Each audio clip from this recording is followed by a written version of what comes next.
Hey, what's up, y'all? And we're back with another College Football 2025 preview and prediction. And today we got the Auburn Tigers. So last year, Auburn went 5-7. It's a very disappointing year. Second year under Hugh Freeze. They were supposed to take a step forward. Instead, they took a step back. So, but anyway, so far it's just been a disaster in the Hugh Freeze tenure. He has yet to have a winning record. Brian Harsin, the coach before, just a complete failure. Yet terrible hire Brian Harsin was, and he sank the program. Y'all are still recovering. I mean, y'all should have never got rid of Gus. I mean, that's your problem.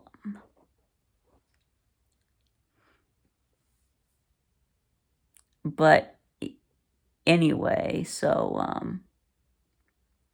so you do you gotta lose Peyton Thorne. Yeah, he's finally gone. He had 2,700 yards last year, like 62.8% completions, 8.6 yards per attempt,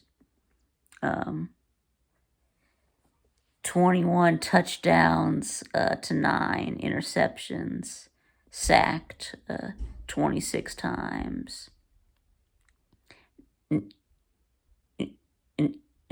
Now, 4 of those 9 interceptions were in one game. It's Peyton Thorne threw 4 interceptions in the Cal game.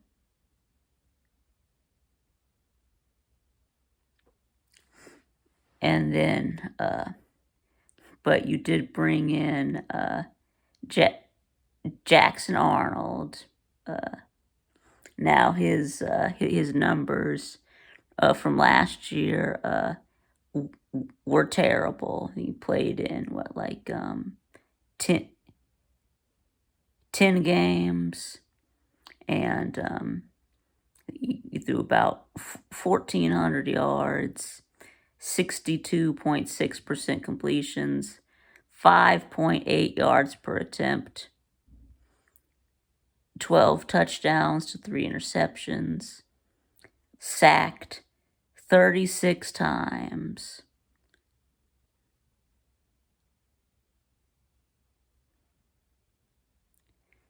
And so I mean he had a good touchdown to interception ratio. 12-3. That's 4-1. And only threw 3 interceptions. So, I mean, he took care of the ball at least. But yeah, the 5.8 yards per attempt, that's just absolutely horrible. But I mean, it wasn't all his fault. I mean, he had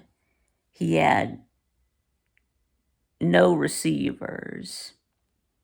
I mean they had like your top 5 receivers from last season, from 2023, were all out. You had lost Drake Stoops to the NFL,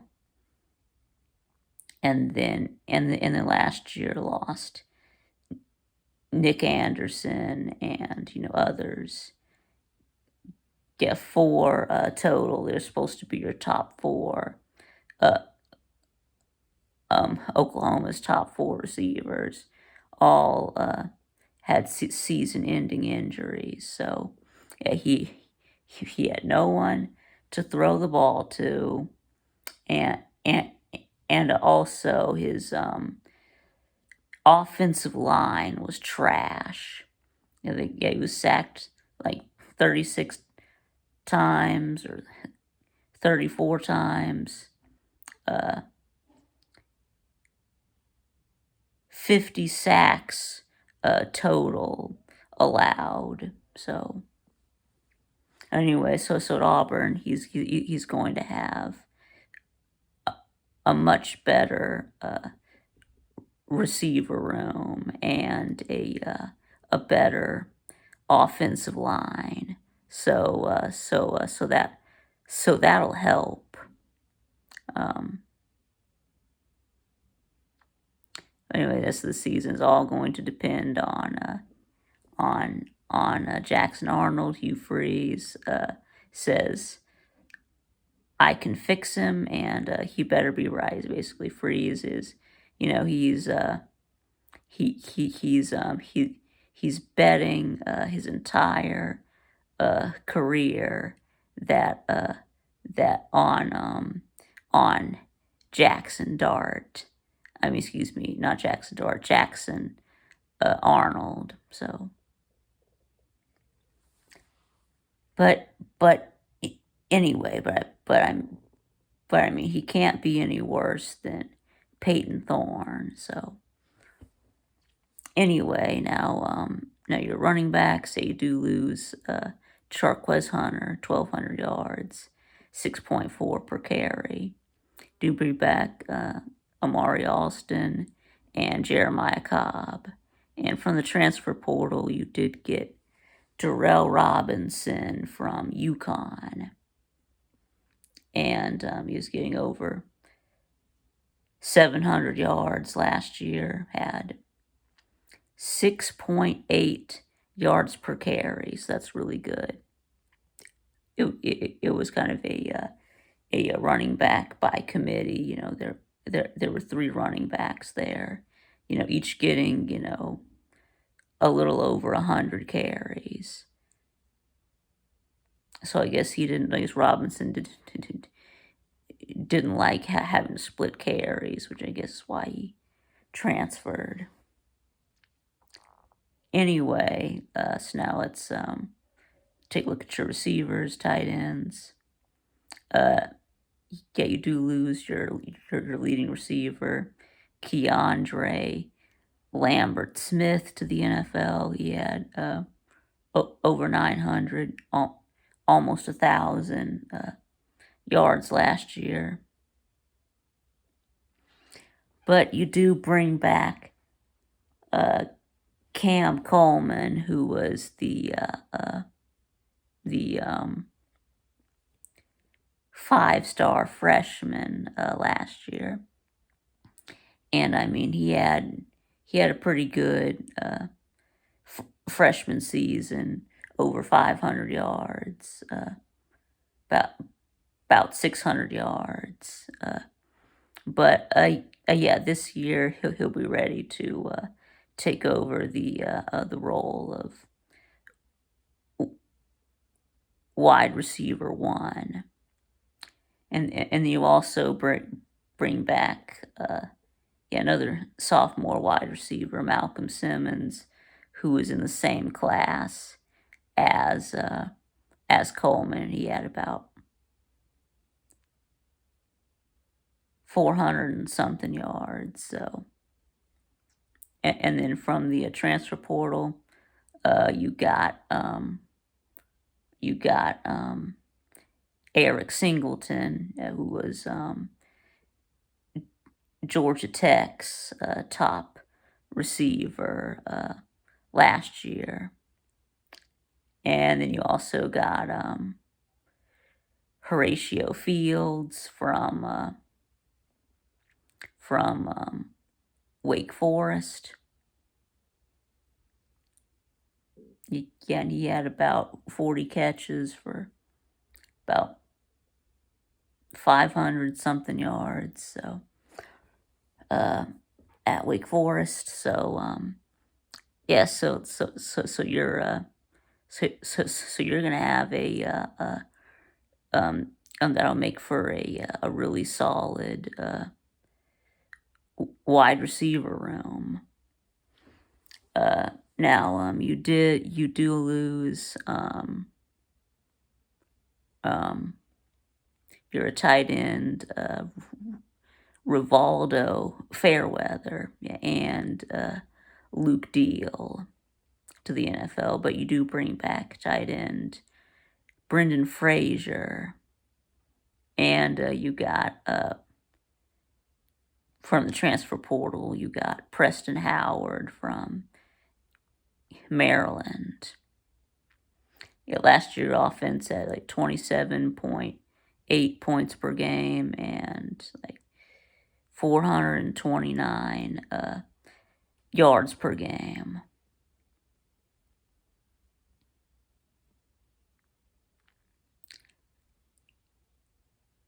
Anyway, so now let's flip over to the defense, and guess you lost 8 starters on defense.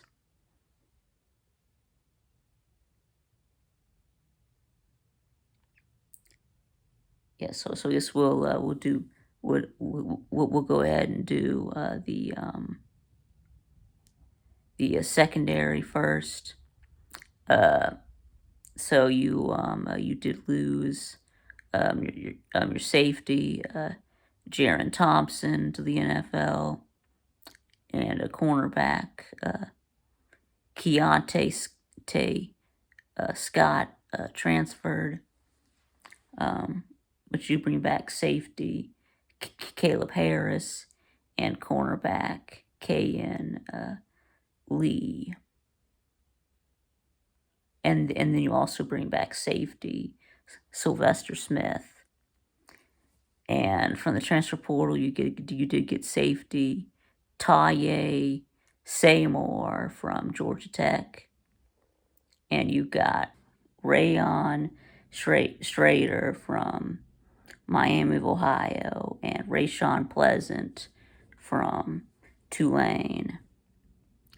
And then looking at your linebackers, yeah, you do lose all your starting linebackers. You lose D. Mossy Jr., Jalen McLeod,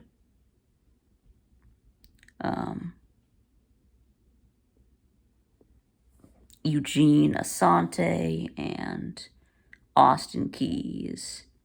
And but you do bring back, got DeMarcus Riddick,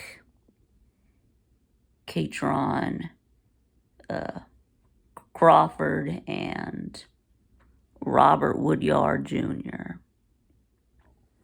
And you also got a transfer linebacker from Maryland, Caleb Wheatland. And then take a look at your defensive line. You bring back Kendrick Falk. You do lose Philip Blitty, Isaiah Rakes, and Jason Jones. But you did get you do have a 5-star freshman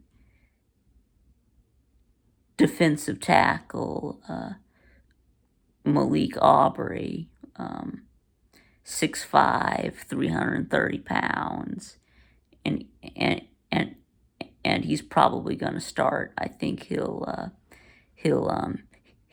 have to. Yeah, not a whole lot of size on the defensive line without Jason Jones. So and you've also got Malik Blockton and Damian Trail, uh, Jameson Travis. Okay, so anyway, last year, you had a pretty solid defense, 330 yards per game, 21.3 points per game allowed. So anyway, so let's go ahead and get into the schedule. Okay, so you do start out against Baylor. Now, Baylor started out terrible last year. Started out like 2-4, and then they rallied and won 6 games in a row. So yeah, I think that they're going to carry that momentum into next year. They do bring a lot of that team back, including their quarterback and their running back. And you do have to try to travel there. It is Friday night, week 1. So yeah, so I do think that you do lose this opening game to Baylor. So starting out 0-1. But next up, you got 2 cupcakes. You got Ball State and South Alabama. You should steamroll both of those teams. Right, so you're 2-1. And then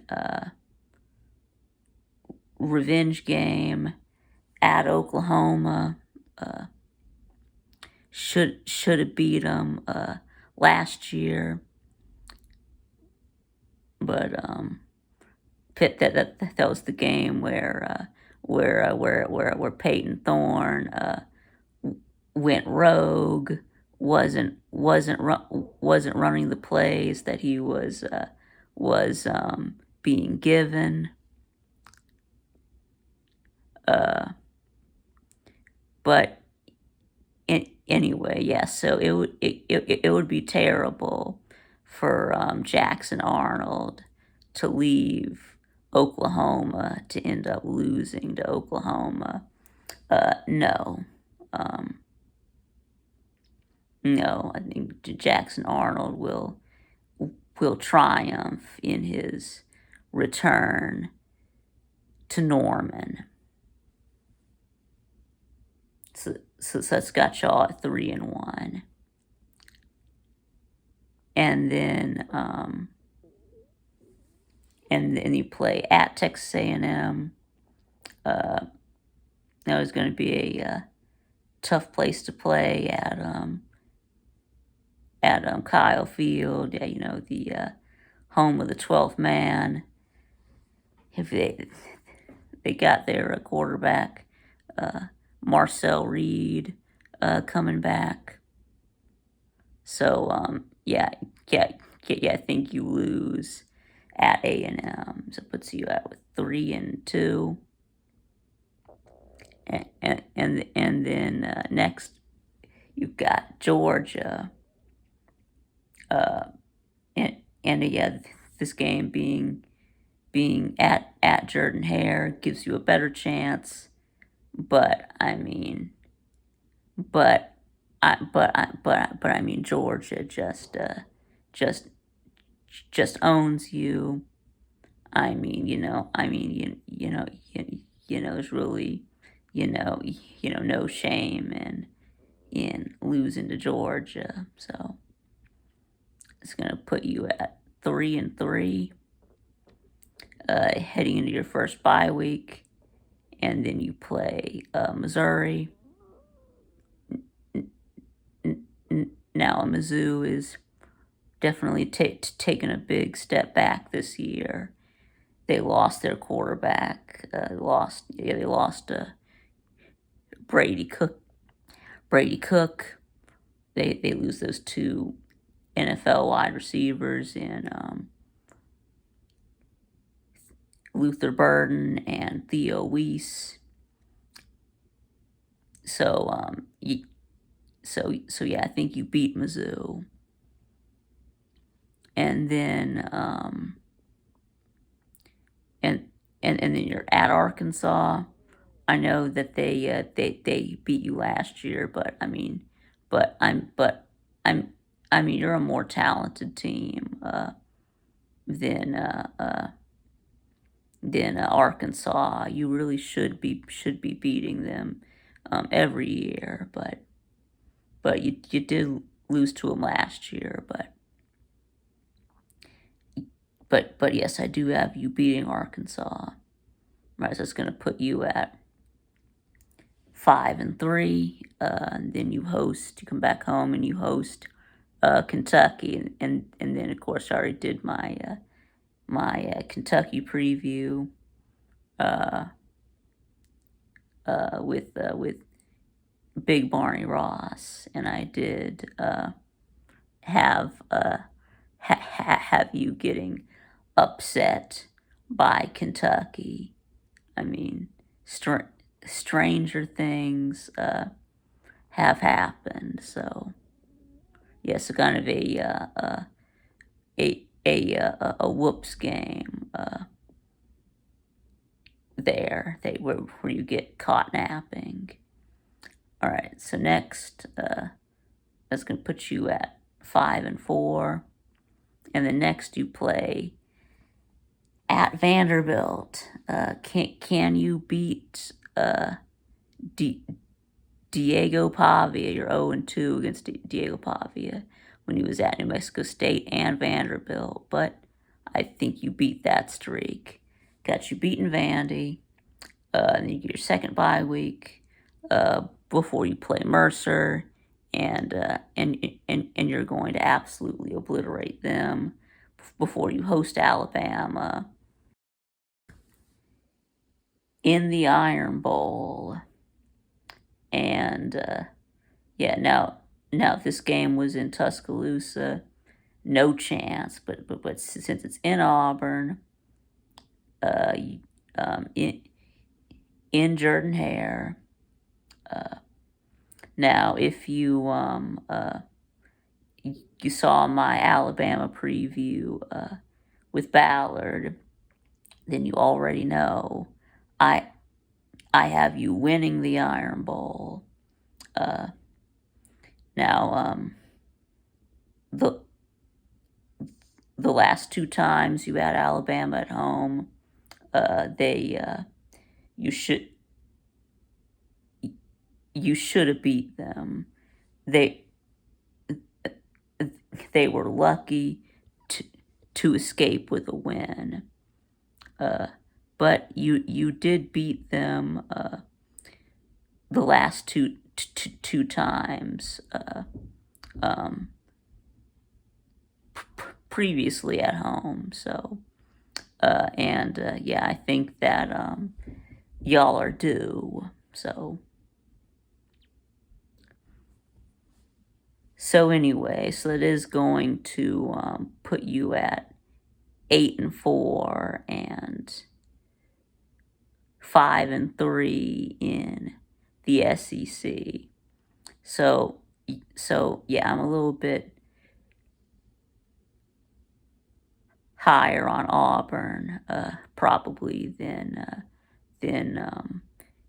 most people. But anyway, if Jackson Arnold can work out, if Hugh Freeze can fix him,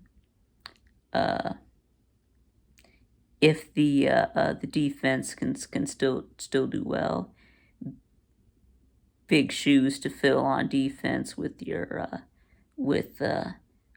last year's backups, and your transfers this year. So the defense can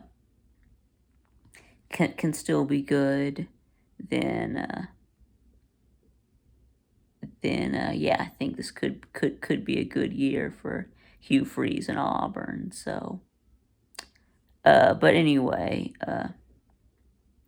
and might save Hugh Freeze's job. So, but anyway, so yes, that is going to be it. So let me know what y'all think in the comments below. And thanks for watching, and I'll see y'all again next time.